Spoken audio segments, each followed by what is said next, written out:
Hey YouTube fam, 609 Collector here coming at you with a video. This time I'm just going to be showing off this quick little diorama base I made. It's a 6x6 foam diorama, alright, carved out, painted. Real simple idea was just to give you a base for a 1/6 scale figure that was small and could just kind of pop in your diorama, you know, just to accentuate a figure rather than having a plain base. I mean, Punisher came with a base. Punisher came with a plain base. Wolverine's base has absolutely nothing on it. The new X-Men figures don't have anything. But I figured, for this, I could accentuate the figure by giving it a little bit of something extra. And then I went and bought this off eBay for like $5. From China, got it shipped in.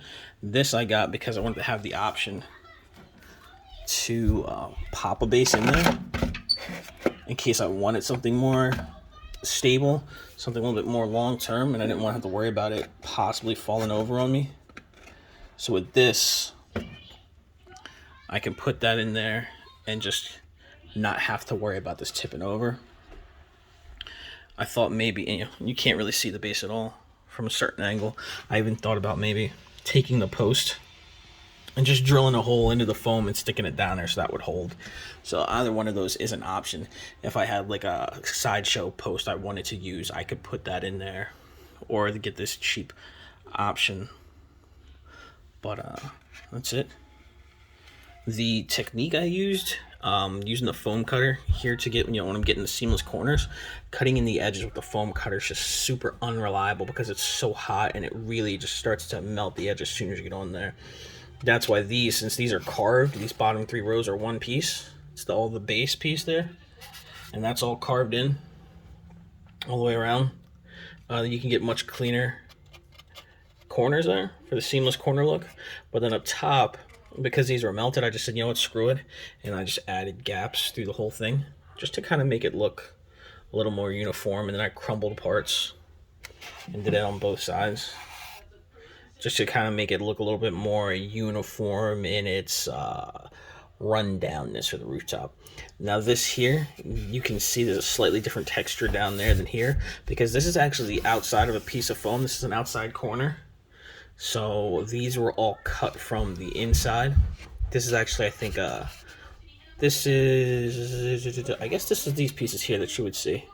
The top pieces of the foam, just sliced in and put on there, and this is actually the outer edge, so the factory, and that's why it has that somewhat rougher texture.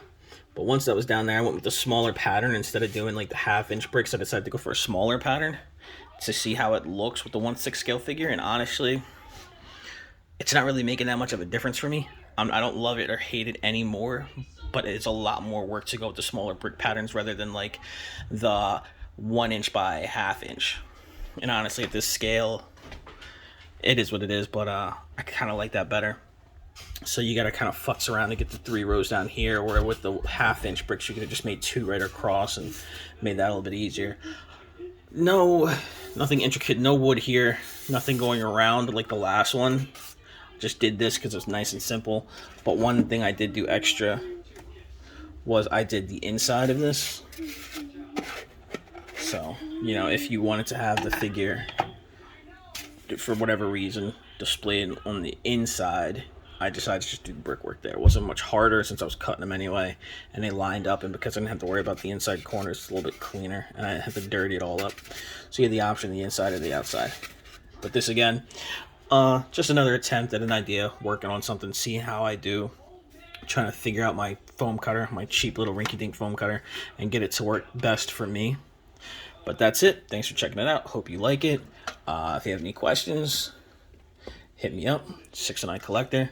You can hit me in the comments here, or I'll post the links down in the description to Facebook and Instagram. It's a lot easier for me if people message me there, because then I can go back and forth real quick and actually have a conversation instead of just reading the comment, posting the comment. And it's best for one-on-one, because you can also share pictures. People like to ask questions about things, so I love it when people hit me up that way.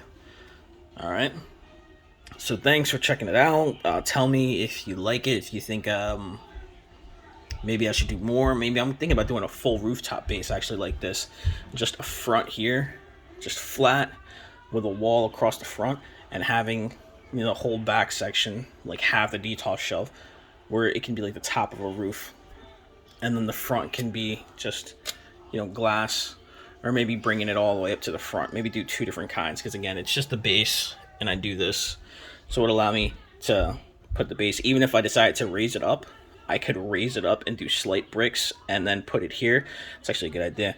And then I could have the figures up to the top, hit their max height, but then it'd be somewhat of a riser. So I could have figures in the back there, and then I could have figures in the front on their regular basis. Or do like a two-part roof, like a little ledge here. That's probably not a bad idea. Yeah, I think that'll be my next project. Raise it up, do a slight roof there, and then a slight ledge here so I can put some figures there. Maybe do the holes so I can drop the posts in there. I have 3 figures in there, 3 figures in the back. And fit 6 figures on here and eat up that space you see at the top of the detail, just that couple inches, and just utilize it. Who knows though? But that's it. I mean, I like it. Came out clean. Like, comment, subscribe. Catch you later.